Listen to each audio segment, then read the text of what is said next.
They dismissed it. They said it was a minor update. But this isn't just another wheel. It's the most legendary electric unicycle that you've probably completely forgotten about. This is the Leaperkim Patton S, and trust me, there's a reason it deserves a second look.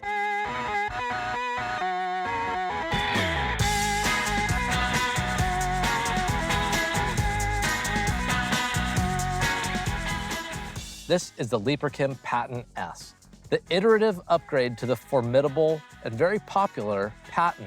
First, let's talk about the specs on the Patton S. It comes with a 2200 watt-hour battery with 50S battery cells, a crazy powerful 3000 watt motor, a 126 volt system, and an 18-inch tire. It comes with a blindingly bright 20 watt headlight, and this wheel supports up to 20 amp charging, which means you can go from 0 to full in less than 1 hour. But let's compare that to the original Leaperkim Patton, shall we? The original Patton had a 126 volt system and the same battery capacity of 2200 watt hours. But the original had Samsung 50E batteries.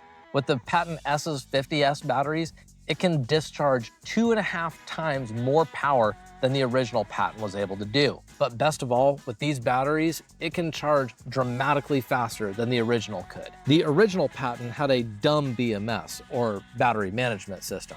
But with the Patton S, it comes with a smart BMS for individual battery cell level monitoring. That's a huge upgrade. But the one killer feature about this wheel is the weight savings. They shaved almost 10 pounds off of the weight compared to the original. This thing is just lightweight. But because this wheel is so much lighter than the original, but it maintains the same amount of power, the power to weight ratio goes off the charts so much more on the Patton S. The suspension on the Patton S also got a humongous upgrade. While on the surface it seems like it's the same as the original, there is far more than what meets the eye. On the Patton S, it has the same amount of suspension travel as the original Patton at 80 millimeters, custom made by Fastace. On the OG, there were a lot of complaints from people about it bottoming out the suspension far too easily, even on the heavier suspension models. Don't get me wrong, the original suspension was pretty good, but it wasn't perfect. The Patton S improves on the original in a major way that is not seen at all, just felt. The S comes with progressive suspension springs, as opposed to linear on the original. And by that, I mean at the bottom of the compression stroke, it's gonna be a whole lot harder to bottom out compared to the original Patton's linear suspension springs, because the coils are wound so much tighter at the bottom. So basically you get the best of all worlds in this case. It's a fantastic suspension upgrade to an already fantastic suspension.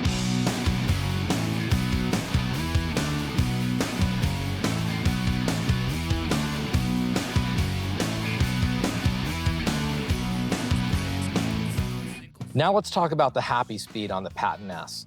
On one hand, you might look at the spec sheet and think that this wheel isn't quite as capable as its competitors. But in the real world, this thing is potentially actually the most powerful wheel in its size class. And by size class, I mean wheels that have a relatively similar weight and an identical wheel diameter edge to edge. In this case, we're talking an 18-inch diameter with a 12-inch rim. Despite being a 126 volt wheel in a world of 168 volt behemoths, the Patton S holds its own as an incredibly capable machine that performs well beyond expectations. I personally felt very much at ease holding upwards of 40 miles per hour on this wheel, occasionally touching 45 plus miles an hour. However, I consider myself a somewhat above average rider, and I think the average rider could hold 35 miles per hour on the Patton S before starting to feel just a bit sketchy beyond that speed. So I'm gonna arbitrarily assign the Patton S's happy speed to 35 miles an hour. Now riddle me this, what's the difference between a poorly dressed man riding a unicycle and a well-dressed man riding a bicycle? A tire.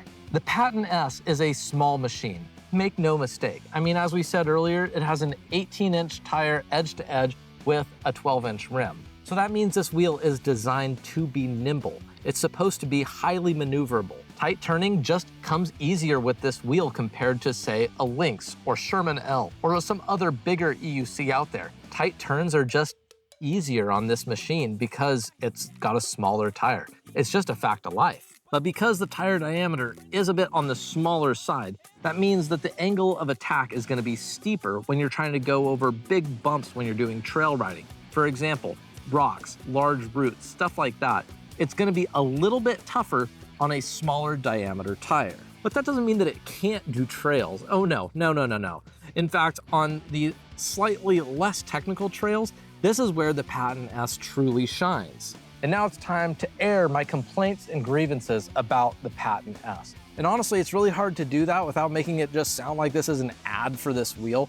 I promise I'm trying to be as hypercritical as possible, but there's just so much to like that it has really turned me into a self-declared Leaperkim fanboy. This wheel is just that good. Okay, all right, finally, let's talk about the complaints now. My first complaint about the Patton S is the fact that there is no waterproof rating on this wheel. Now that doesn't mean that it's not waterproof. No, this wheel can easily be ridden in light rain, but they didn't bother to have it tested in a lab, and therefore there's no rating for the waterproofing on it. But I really think that it would have helped the sales out a lot for this wheel because honestly, again, this wheel's kind of forgotten in the current space of the EUC market. My other complaint about the Patton S is the fact that there is a distinct lack of pad mounting space. Now, you'll see that I'm using the pads that I used for my NOSFET Aero because they're nice and small and I can just really fit everything on there just right. But if you want to use standard size pads, good luck. It's going to work out most likely, but you're definitely going to be getting some overhang on one side or the other. And really, I think that just compact pads work a bit better for this wheel just because there isn't that much pad mounting space and it's all really narrow. The Patton S really doesn't need much out of the box. This largely is a complete package. Some people might think that the Patton S also needs a seat, but really because it's so much higher on the front end than it is on the back end, you really would need something that's fairly bulky on there. And a seat is available that you can install on this wheel. But I just don't really think it's that necessary because it is a bit of a smaller wheel, and smaller wheels are a bit more challenging to ride while seated. So this really isn't an ideal candidate for seated riding, and therefore I don't think that a seat is absolutely necessary. It's more like a nice to have.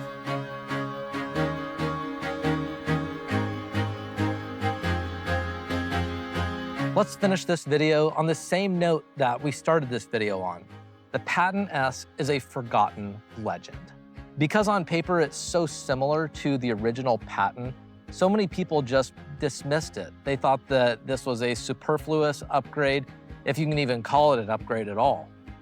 And really it has not had the greatest sales numbers out there.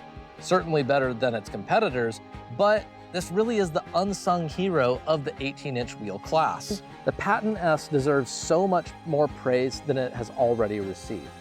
It really is an evolutionary upgrade from the original, but that doesn't mean that it's just not an amazing wheel. This is a worthy upgrade, a powerful upgrade, and worth every bit of recognition that it's due. As the most recent release in this EUC size class, the Patton S absolutely buries the competition.